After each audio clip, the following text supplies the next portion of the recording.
Hello everyone, आज हम continue करेंगे क्लास 10 का चैप्टर लाइफ प्रोसेसेस।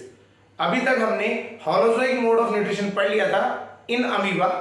आज हम पढ़ेंगे डाइजेस्टिव सिस्टम इन ह्यूमंस।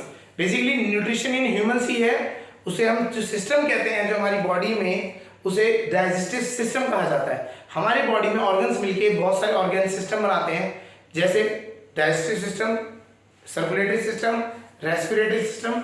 तो हमारे को आज जब न्यूट्रिशन इन एनिमल की बात करनी है तो हम पढ़ेंगे डाइजेस्टिव सिस्टम इन ह्यूमंस। चलिए आज स्टार्ट करते हैं आज का lecture. Digestive system end of humans की बात करेंगे, इन ह्यूमंस की बात करेंगे। ठीक है, हमारे को पहले हम इस पे बेसिक आइडिया देना चाहते हैं कि कौन कौन से हमारे पास ऑर्गन्स होते हैं, क्या क्या हमारे पार्ट्स हैं, क्या क्या उनके रिलेटिव फंक्शंस होते हैं, जिससे कि हमें एक आइडिया बन सके, एक माइंड मैप बन सके कि हमारे को क्या क्या चीजें पढ़नी है। बाद में एक एक टॉपिक, एक एक पार्ट को हम एक्सप्लेन करेंगे आराम से। तो आज हम पहले इसके बारे में स्टडी करते हैं। ये हमारा डाइजेस्टिव सिस्टम होता है, इसमें कौन कौन से ऑर्गन्स, कौन कौन से पार्ट्स हमारे आते हैं हमारे पूरी सिस्टम में। तो उनको स्टार्ट करते हैं। चलिए पहला पार्ट जो हम स्टार्ट करते हैं, दैट इज जहां से हमारा खाना इनटेक होता है, वो है हमारा माउथ। हमारा माउथ जहां से हम खाने को इनटेक करते हैं, वहां से हमारा बेसिक न्यूट्रिशन का प्रोसेस स्टार्ट होता है। तो हमारा इंजेक्शन जो पार्ट है, अगर होलोजोइक में आप बात करेंगे तो उसमें 5 स्टेप्स थे। इंजेक्शन, खाने को इनटेक करना, फिर डाइजेशन, उसको डाइजेस्ट करना, उसको सिंपलर सब्सटेंस में ब्रेक करना, उसके बाद एब्जॉर्प्शन, उसको एब्जॉर्ब करना, उसमें से नेसेसरी न्यूट्रिएंट्स एब्जॉर्ब करना, फिर एसिमिलेशन, उस जो न्यूट्रिशन एब्जॉर्ब हुए उसको यूटिलाइज करना, हर सेल तक पहुंचना और यूटिलाइज कराना। ठीक है, and last is ejection, waste को रिमूव आउट करना। तो हम यहाँ पे वो सारे पार्ट समझेंगे, कहाँ पे कौन सा पार्ट स्टार्ट हो गया उसको भी समझेंगे। ठीक है, तो हमारा सबसे पहला जो पार्ट होता है दैट इज माउथ, जहां से हमारा न्यूट्रिशन का प्रोसेस स्टार्ट होता है। तो सबसे पहले हमारा आता है माउथ वाला सेक्शन। इसको एक और नाम से जाना जाता है buccal cavity. Buccal cavity is हमारी जो माउथ है, हम माउथ जहां कहते हैं जिस एरिया में हम अपने फूड को रखते हैं च्यू करने से पहले, या हम जहां पे च्यू कर रहे होते हैं साथ साथ रखते हैं, तो वो जो एरिया है, पूरा जो कैविटी है, उसे हम बक्कल कैविटी कहते हैं। ये क्या है, देखिए लोअर जॉ से, अपर जॉ से, टीथ से एनक्लोज्ड है। क्लियर है, हमारी जो टंग है वो भी इसी में आती है। तो हमारा जो सबसे पहला पार्ट आता है दैट इज बक्कल कैविटी। समझ आ रहा होगा, आपको विजुलाइज करना है, मतलब आपको पता होना चाहिए कौन सा पार्ट कहाँ कहाँ पे होता है। ठीक है, हमारी बॉडी से। ठीक है, अब हमने क्या किया, खाना इंटेक कर लिया। अब खाना इंटेक कर लिया, होता क्या है, ये जो खाना हमने इंटेक किया, इसका जब हम माउथ की बात करें तो यहाँ से एयर भी हम हम जैसे हम कहते हैं सांस लेते हैं, तो एयर भी हम यहीं से लेते हैं। जैसे आपने नाक बंद कर देंगे आपकी, तो आप माउथ से सांस लेते हैं। तो वो एयर और फूड दोनों के लिए कॉमन वे है। जब हमने खाना यहाँ से इंटेक किया तो ये एयर और फूड के लिए कॉमन वे है। तो इन दोनों को सेपरेट आउट करने के लिए, एयर को फूड से सेपरेट आउट करने के लिए, here is a part known as pharynx. एक छोटा सा मस्कुलर पार्ट होता है दैट इज कॉल्ड फेरिंक्स। वो क्या करता है, सेपरेट आउट करता है विंड, मतलब बेसिकली विंड पाइप और फूड पाइप में। विंड पाइप में जाती है एयर और फूड पाइप में जाता है फूड। तो फूड और एयर को सेपरेट आउट करने का काम कौन करता है, फेरिंक्स। तो जब हम बोलते हैं खाना खाते समय बात नहीं करनी चाहिए, क्यों नहीं करनी चाहिए, अगर हम खाते समय बात करेंगे तो एयर भी जा रही है और फूड भी जा रही है। तो फेरिंक्स क्या करता है, कभी कभी फूड के लिए विंड पाइप ओपन कर देता है, तो खाना हमारा विंड पाइप की तरफ को अटक जाता है, और तब हमें क्या करना पड़ता है, गले में अटक गया कहते हैं ना खाना, तो वही चीज होती है आपकी। ठीक है, तो pharynx is responsible for that. Clear. After that ये जो नीचे वाला जो पार्ट है वो आपका हो जाता है oesophagus. Oesophagus is food pipe. इसका एक और नाम कहते हैं basically food pipe. Simple language में हम उसे फूड पाइप कह देते हैं। उसका अगर हम बात करें जो उसका नेम है, scientific name, that is oesophagus. ठीक है, ईसोफेगस से नाम किया जाता है। ठीक है, चलिए नेक्स्ट जो आते हैं, फिर हमारा जो यहां से आपने जो खाना खाया, इनटेक तो कर लिया, इंजेक्शन तो कर लिया, साथ साथ डाइजेशन भी स्टार्ट कर दिया। हमारे माउथ के पास होते हैं स्लाइवरी ग्लैंड्स। हमारे पास 3 पेयर्स ऑफ स्लाइवरी ग्लैंड्स होते हैं। 3 पेयर ऑफ स्लाइवरी ग्लैंड क्या करते हैं, स्लाइवा सिक्रीट करते हैं हमारे माउथ में। स्लाइवा आने से क्या होता है, जो हमारा फूड है उसमें एंजाइम्स मिल जाते हैं। बेसिकली एंजाइम्स के नाम पढ़ेंगे, एमाइलेज, स्लैवरी एमाइलेज और ये सब रहेगा, वो बाद में आएगा। लेकिन हम बात करते हैं एंजाइम्स आ जाते हैं जो क्या करते हैं, डाइजेशन को स्टार्ट कर देते हैं। प्लस हम जब च्यू करते हैं, चबाते हैं, तो खाने को जब चबाना स्टार्ट करते हैं तो वो क्या होता है, वो भी एक टाइप से डाइजेशन का पार्ट हो जाता है। क्योंकि हम क्या कर रहे हैं, बड़े बड़े क्लम्स को जो है ना, उनको छोटे छोटे पार्ट्स में तोड़ रहे हैं। आपके जो फूड है, बड़े बड़े पीसेस को हम छोटे छोटे पार्ट्स में ब्रेकआउट कर रहे हैं। ठीक है, तो यहां से हमारा जो माउथ वाला पार्ट है, वहां से डाइजेशन भी स्टार्ट हो जाता है। फूड पाइप हमारे खाने को माउथ से लेके कहां पे लेके आता है, हमारे स्टमक पे लेके आता है। हमारा ये जो पार्ट है दैट इज स्टमक, स्टमक में लेके आ जाता है। तो फूड कहाँ आया, हमारे स्टमक तक आ गया। तो यहाँ पे आप सोचिए, यहाँ से फूड पाइप आएगा और देन आपका स्टमक आएगा नीचे, नीचे आपके स्टमक तक आ गया। स्टमक में आने के बाद स्टमक में क्या होता है, यहाँ पे होता है HCl एसिड। अगर आपने सुना होगा पहले भी, हमारे पेट में एसिड होता है, that is one of the strongest acid in the world. One of the क्या स्ट्रॉन्गेस्ट एसिड होता है, HCl एसिड। ठीक है ना, स्ट्रॉन्गेस्ट एसिड होता है ये। ठीक है, तो ये यहाँ पे हमारे यहाँ पड़ा होता है पेट में, और इसको इससे हमारे स्टमक को बचाने के लिए हमारे स्टमक के ऊपर होती है लाइनिंग, हम उसको, वो होती है म्यूकस की लाइनिंग। ठीक है, म्यूकस लाइनिंग होती है। ठीक है, वो क्या करती है, हमारे को बचाती है कि हमारे पेट की वॉल्स को, स्टमक की वॉल्स को, किससे, दिस एसिड से। ये जो एसिड हमारे पास पड़ा है। आफ्टर दैट जब एसिड में खाना आता है, वो रहता है यहाँ पे 3 से 4 घंटे। 3 से 4 घंटे रहने पे जो हमारा खाना है वो क्या हो जाता है, उसको वो हल्के हल्के हल्के डिग्रेड होने लग जाता है ना। एसिड में आप लोहा में डाल दोगे तो वो क्या हो जाएगा, वो कोरोसिव होता है एसिड ना, तो कोरोड कर देगा उसको। इसी तरीके से फूड होता है, ये फूड हमारा डिसइंटीग्रेट होने लग जाता है, टूटने लग जाता है छोटे छोटे उसमें, और स्लरी टाइप का कन्वर्ट होके, और ये हो जाता है कंप्लीट। आफ्टर दैट फूड यहाँ से हमारा ट्रेवल करता है आगे को जब ट्रेवल करता है तो हमारे यहाँ पे पार्ट्स मिलते हैं, दैट इज लीवर, इधर है हमारा पैनक्रियाज, एंड ये है हमारा गॉल ब्लैडर। यहां पे हमारे को 3 ग्लैंड्स मिल जाते हैं, that is liver, gall bladder and pancreas. ये तीनों यहां पे हमारे को इस तरीके से देखने को मिलते हैं। अब ये तीनों का देखो रोल क्या क्या है। लीवर जो है हमारा, liver is helpful in secreting a special type of juice. वो क्या करता है, अलग ही तरीके का जूस सिक्रीट करता है, जिसे हम कहते हैं बाइल जूस। बाइल जूस क्या काम करता है, बेसिक काम क्या होता है समझिए। बाइल जूस क्या करता है, कुछ सॉल्ट्स होते हैं उनको डाल देता है। ठीक है, इसका कलर भी अलग होता है बाइल जूस का, ग्रीनिश ब्लू कलर होता है, ये अलग से कलर होता है, इसमें पिगमेंट्स होते हैं तो इसलिए अलग से कलर निकलता है ग्रीनिश ब्लू। तो ये क्या होता है, ये बाइल जूस सिक्रीट करता है, जो कि क्या होता है, पहले जाके स्टोर होता है गॉल ब्लैडर में, जैसे जैसे हमारी रिक्वायरमेंट होती है वो आगे सिक्रीट हो जाता है। ठीक, सिमिलरली यहाँ पे पैनक्रियाज होते हैं, वो सिक्रीट करते हैं पैनक्रियाटिक जूस। पैनक्रियाटिक जूस क्या है, वो उनमें क्या होता है, एंजाइम्स होते हैं जो खाने को डाइजेशन में हेल्प करता है। जैसे आप अभी हम पढ़ेंगे बाद में, ट्रिप्सिन हो गया है ना, पैनक्रियाटिक अमाइलेज हो गया, इस तरीके से एंजाइम्स होते हैं। तो ये क्या करते हैं, एंजाइम्स आगे इधर, ये जो पार्ट दिख रहा है आपको, ये जो कर्व सा एरिया है, इस पार्ट का स्पेशल नाम भी है, इसे कहते हैं ड्यूडेनम।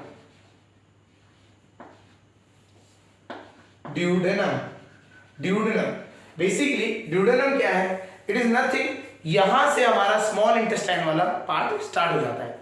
ड्यूडेनम वो एक एरिया है जहां से हमारा स्मॉल इंटेस्टाइन पार्ट होता है। अच्छा अब समझते हैं, स्मॉल इंटेस्टाइन आप बोल रहे हैं, स्मॉल इंटेस्टाइन तो हमने ये वाला पार्ट पढ़ा था। यस, स्मॉल इंटेस्टाइन 3 हिस्सों से मिलकर बनता है, वन इज ड्यूडेनम। उसके बाद आप आगे ध्यान से देखेंगे तो यहां से देखिए, हमारा पहले स्टमक था बड़ा एरिया। अब जैसे जैसे आगे जाओगे तो ये पतली ट्यूब होती जाएगी, नहीं होती जाएगी, ट्यूब अपना क्रॉस सेक्शन एरिया छोटा छोटा करती जा रही है, नहीं जा रही है। इस ट्यूब को कहते हैं jejunum, that is jejunum. And last में जो हम जानते हैं स्मॉल इंटेस्टाइन को, दैट इज इलियम। तो ये तीनों part, duodenum, jejunum and ileum, these 3 parts, जब ये तीनों पार्ट्स को हम कंबाइन बोले तो this is the small intestine. Small intestine अकेला ये वाला पार्ट नहीं है, इट स्टार्ट्स फ्रॉम स्टमक के नीचे से स्टार्ट हो जाता है, जहां पे हम कहते हैं duodenum, jejunum and last is ileum. Ileum is special type, बहुत ही छोटी छोटी पतली पतली फाइन ट्यूब्स होती हैं। इनका काम क्या है, स्मॉल इंटेस्टाइन में काम क्या है पहले ही समझ लेते हैं। इसका मेजर काम है एब्जॉर्प्शन का, खाने में से न्यूट्रिशन एब्जॉर्ब करना है। अब खाने में एब्जॉर्ब करने के लिए इसके पास क्या होता है, इंटेस्टिनल ग्लैंड्स होते हैं। ये ट्यूब है ना, इसके ऊपर एक ग्लैंड्स लगे होते हैं, स्पेशल टाइप के ग्लैंड्स, जो क्या करते हैं इसमें से न्यूट्रिशन एब्जॉर्ब कर लेते हैं। और वो ग्लैंड को ना एब्जॉर्ब करना है तो उनको एरिया ज्यादा चाहिए, सरफेस एरिया ज्यादा चाहिए। सरफेस एरिया ज्यादा चाहिए तो सरफेस एरिया ज्यादा करने के लिए वो क्या होता है, यहाँ पे एक स्पेशल टाइप की प्रोजेक्शंस बनती है जिन्हें हम कहते हैं व्हीलीज। इन्हें हम कहते हैं villi. Villi are special type of projections जिसकी वजह से क्या होता है, सरफेस एरिया बढ़ जाता है। सरफेस एरिया बढ़ गया तो एब्जॉर्प्शन रेट बढ़ जाएगा।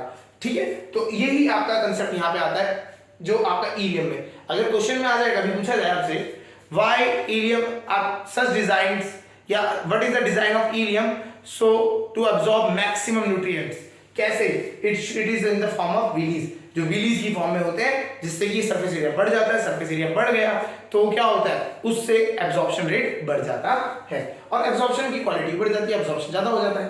ठीक, अब यहां से इलियम से खाना एब्जॉर्ब होता चले गया।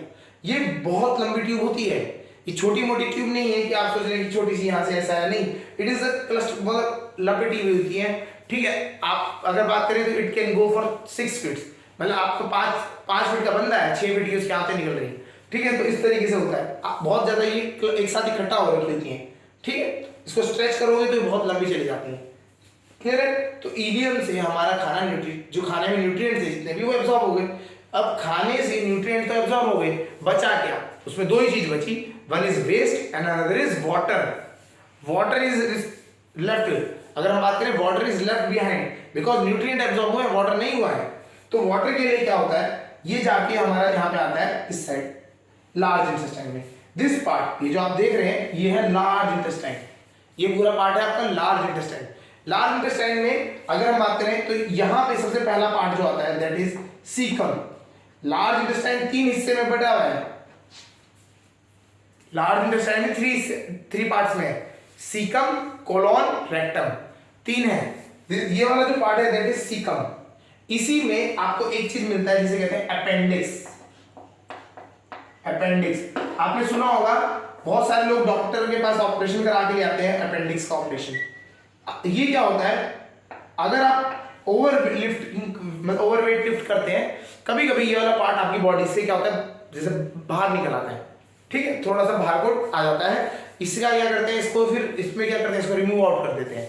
अपेंडिक्स बेसिकली ये हमारा कहा जाता है कि ये हेरिडिटरी, हम जब हेरिडिटरी मतलब पुराने पहले जो थे हमारे पूर्वज जो थे उनके पास ये अपेंडिक्स, उस टाइम पे ये अपेंडिक्स का यूज करते थे खाना को स्टोर करना, या जो भी हमारे जो पूर्वज थे वो यूज करते थे। अब हमारी बॉडी इसका कोई यूज नहीं है, हमारी बॉडी में इसका कोई यूज नहीं है, it is just a blank part, बेकार पार्ट अभी हमारे पड़ा है। तो क्या होता है, आफ्टर सम टाइम अगर ये अपेंडिक्स में प्रॉब्लम आ जाती है तो इसको क्या करते हैं, रिमूव आउट कर देते हैं। ठीक है, तो अपेंडिक्स में रिमूव आउट हो जाता है ये। अच्छा, अब आता है सीकम में क्या होता है, अब खाना आपका आया इस साइड से, अभी तक आप देख रहे हैं ना खाना नीचे को मूव कर रहा है। सीकम में आने के बाद खाना कहाँ मूव करता है, ऊपर को मूव करता है। सीकम में खाना ऊपर को मूव करता है, तो आपका जो खाना है वो इस पार्ट में ऊपर को मूव करने लग जाता है। जब ऊपर को मूव करता है तो होता क्या है, सीकम में वाटर एब्जॉर्ब हो जाता है। जैसे आप क्या करेंगे, अगर कभी देखेंगे आपने गीली रेत ली, गीली रेत अगर आप एक के ऊपर एक डालते रहेंगे ना तो वो अपने ही वेट की वजह से वाटर को रिमूव आउट कर देगा। ठीक है, तो इसी तरीके से जब फूड इसमें एक मतलब जो अब बचा हुआ जो लेफ्ट ओवर है वो जब इसके एक के ऊपर अपने वेट से वो ऊपर उठता है तो क्या करता है, वो प्रेशर क्रिएट करता है, और इस प्रेशर की वजह से क्या होता है, सारा का सारा जो वाटर होता है वो एब्जॉर्ब हो जाता है by the walls of large intestine या by the walls of caecum. Caecum उसे क्या कर लेता है, एब्जॉर्ब कर लेता है। समझ आ रहा होगा। उसके बाद ये जो फूड है हमारा वो आके स्टोर होता है कोलोन में। ठीक, यहाँ पे आके ये क्या होता है, डिग्रेड होता है और क्या बन जाता है, फीसेस में कन्वर्ट हो जाता है। Faeces is the west part जो हमारी बॉडी से बाहर निकलता है, जो हमारा बॉडी में से जो वेस्ट, सॉलिड वेस्ट बाहर निकलता है उसे फीसेस कहते हैं। तो फीसेस कहाँ पे बनता है जाके, that is in the colon part. ये जो दिख रहा है आपको part that is colon part, तो ये कोलोन में कन्वर्ट हो जाता है, कोलोन में जाता है, यहां जाके ये क्या हो जाता है, कन्वर्ट हो जाता है फीसेस में। अब फीसेस बन गई, वेस्ट बन गया। अब हमारे को क्या करना है, इस वेस्ट को, ये वेस्ट आता है आपका आगे जाके स्टोर आगे जाता है एंड आगे जाके इसको मिलता है रेक्टम। आगे जाके रेक्टम पार्ट मिलता है। बेसिकली इसमें क्या होता है, इसमें लुब्रिकेटिंग पार्ट होता है प्लस इसमें स्ट्रॉन्ग पार्ट होता है मसल्स के पुश करने के लिए होता है। फीसेस को out of the body push करने के लिए रेक्टम रिस्पॉन्सिबल होता है, ठीक है। तो ये रेक्टम क्या करता है, रिस्पॉन्सिबल है पुश करने के लिए, और वेस्ट को रिमूव आउट करते हैं ये किससे, एनस से। किससे बात कर दे, बाहर कर देते हैं, एनस से, ठीक है। तो हमारा जो वेस्ट होता है वो एनस से बाहर निकल जाता है। अब इसमें थोड़ा समझते हैं कि जो हमारे होलोजोइक के पार्ट्स थे वो कहां से स्टार्ट हुए, ठीक है। पहले इंजेशन, खाना इंटेक कहां से हुआ, माउथ से। डाइजेशन कहां से स्टार्ट हो गया, डाइजेशन भी माउथ में स्टार्ट हो गया, च्यूइंग होना स्टार्ट हुआ, जो भी चीज होना स्टार्ट हुआ वो यहां से स्टार्ट हो गया। फिर उसके बाद मेन डाइजेशन हुआ आपका फूड में, फूड का जो मेन डाइजेशन हुआ वो हुआ स्टमक में। स्टमक के बाद आगे जब जाएंगे ड्यूडेनम में और जिजुनम में। ड्यूडेनम में मेन चीज होती है जहां पे आगे, यहाँ पे आगे फूड रुकता है, क्योंकि आगे क्या जाके आगे ट्यूब होने वाली है पतली, तो खाना यहाँ पे आके हो जाता है स्टॉप थोड़े टाइम तक के लिए। और इतने टाइम में क्या करते हैं, लीवर और पैंक्रियाज अपना सीक्रेट कर देते हैं बाइल जूस और पैंक्रियाटिक जूस। इनमें होते हैं एंजाइम्स जो क्या करते हैं इस फूड को स्मॉल या फिर सिंपल सब्सटेंस से ब्रेक कर देते हैं, ठीक है। फिर ज्यूजेनम से ये हल्के हल्के आगे मूव करता है, आगे मूव करके ये कहाँ जाता है, इलियम में। इलियम में क्या होता है, ये सारा का सारा फूड जितना भी है उसमें से जितना भी न्यूट्रिएंट है, एब्जॉर्प्शन। थर्ड पार्ट देखो, डाइजेशन पार्ट हो गया यहाँ तक। अब आता है इलियम में आने के बाद ये क्या करता है, एब्जॉर्प्शन होने लग जाता है, फूड का एब्जॉर्ब हो गया, फूड एब्जॉर्ब हो गया, ठीक है। फूड से न्यूट्रिशन एब्जॉर्ब हो गया, बेसिकली हम न्यूट्रिशन की बात करें। फिर इसमें से आता है वाटर का एब्जॉर्ब होता है, वाटर होता है आपका लार्ज इंटेस्टाइन में, कीकम में। सीकम में, सीकम जो है, सीकम में आगे क्या होता है, ये आपका फूड एब्जॉर्ब हो गया, ठीक। फूड में से मतलब फूड मतलब एब्जॉर्ब मतलब सारा कंप्लीट न्यूट्रिशन पहले हो चुके थे इलियम में, वाटर तुम्हारा यहाँ पे भी हो गया, तो बचा क्या, कुछ भी नहीं बचा, फीसेस बचा, ये सारा कोलॉन में बचता है, ये हो गया आपका। अब जो एब्जॉर्प्शन हुआ, ये एसिमिलेशन कहाँ होगा, ये यहाँ से ब्लड कैपिलरीज में मिलता है, बॉडी के हर एक सेल तक जाता है, और सेल में जाके ये एसिमिलेशन होता है। मतलब यूटिलाइजेशन कहाँ पे होगा, हमारे बॉडी के सेल्स में होगा, क्लियर। अब बचा गया हमारा फूड का वेस्ट। ये वेस्ट आता है आपका रेक्टम में, और रेक्टम से एनस के थ्रू ये हमारा बाहर निकाल दिया जाता है। तो ये जो पूरा प्रोसेस है, that is the process called digestion of food in humans, clear है। या फिर हम बात करें न्यूट्रिशन इन ह्यूमंस की बात करें तो ये पूरा प्रोसेस है। अच्छा, इसमें थोड़ा सा एक चीज समझिए, ये वो पाइप ही है, देखिए माउथ से पाइप चला, पाइप आया स्टमक में, पाइप ही है, ये चला पाइप, इधर से आप पाइप देखेंगे इलियम में आया, फिर लार्ज इंटेस्टाइन में आया, और ये एनस से बाहर हो गया। इस पूरे पाइपिंग सिस्टम को, इस पूरे पाइपिंग अगर हम बात करें, इस पूरे पाइपिंग सिस्टम को एक नाम से जाना जाता है, this is called alimentary canal. अगर हम बात करें उसका नाम लिखते हैं एलिमेंट्री कैनाल। अगर तुमसे कोई बोल दे एलिमेंट्री कैनाल क्या है, तो तुम्हारे को पता होना चाहिए, दिस ऑल पाइप्स है ना इन्वॉल्व इन द डाइजेशन। ये जितना भी पाइपिंग सिस्टम है, जो पाइप जिस मतलब ट्यूब्स लोग है जो कह सकते हो आप, जिसमें हमारा फूड ट्रैवल करता है, वो हमारा होता है एलिमेंट्री कैनाल। इसके साथ जो जैसे लीवर लगा है, गॉल ब्लैडर लगा है, पैंक्रियाज लगा है, इसके बाद इसके ऊपर यहाँ पे गैस्ट्रिक ग्लैंड्स लगे होते हैं, स्मॉल इंटेस्टिनल ग्लैंड्स लगे होते हैं। तो दीज आर क्या होते हैं, ये सारे अगर हम बात करें डाइजेस्टिव ग्लैंड्स होते हैं, या फिर हम बात करें ये ना अलग से सपोर्टिव ग्लैंड्स होते हैं जो कि डाइजेशन में हेल्प कर रहा है। It is not the part of alimentary canal. Alimentary canal में अगर बात करें तो ट्यूब है, क्लियर हो गया। तो ये जो ट्यूब प्लस जो ग्लैंड्स होते हैं, ये सब मिल के हमारा क्या बनाते हैं, ये हमारा पूरा digestive system in humans create करते हैं। समझ आ गया होगा, बेसिक आइडिया समझ आ गया होगा हमारी बॉडी में कहाँ पे क्या होता है। यहाँ पे हमारा माउथ हुआ, माउथ से हमारा फूड पाइप आया स्टमक तक, स्टमक से नीचे होता है हमारा स्मॉल इंटेस्टाइन, लार्ज इंटेस्टाइन, ठीक है। अच्छा, थोड़ा सा यहाँ से एक आइडिया ले सकते हैं, कभी कभी डायग्राम में आपको ऐसा एक चीज मिलेगा बना हुआ, this is diaphragm, this is diaphragm जो सेपरेट आउट करता है लंग्स को स्टमक वाले पार्ट से। लंग्स के नीचे होता है डायफ्राम, और लंग्स के नीचे हो गया और स्टमक के ऊपर होता है। तो ये आपका क्या होता है, डायफ्राम होता है, और ये किसके लिए रिस्पॉन्सिबल होता है, ये होता है आपका सेपरेशन करता है। वैसे बेसिकली रिस्पॉन्सिबल तो क्या है, ब्रीदिंग करने के लिए, सांस लेने में ऊपर नीचे मूव करेगा तभी हम सांस ले पाते हैं, ठीक है। और ये इसके नीचे होता है हमारा पूरा डाइजेस्टिव सिस्टम, ये चीज हमें पता होनी चाहिए, ठीक है। चलिए आज के लेक्चर में अभी इतना ही, अगले लेक्चर में हम हर एक पार्ट को समझेंगे।